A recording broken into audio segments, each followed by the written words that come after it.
ส่งคืนทอง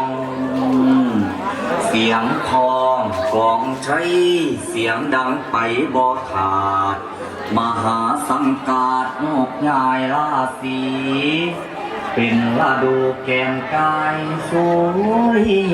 ย่างกายแก้มราศีมือนี้เป็นวันดีวันประเสริฐผู้มุขขาทั้งหลายพำพองยามวันตาเราเป็นลมลำดินฟ้าก่อนจะไปโอ้ไปที่ใจใจเคลื่อนยังยาตาไปนั่งโค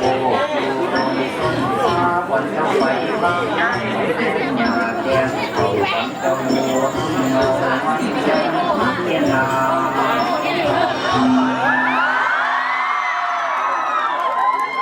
ไปเด้อผีให้ผีขาดออกไปเด้อบัดนี้สิได้เป่าห้องเดินฟ้า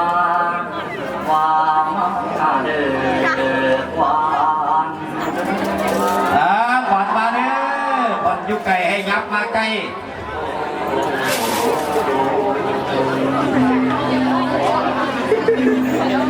เ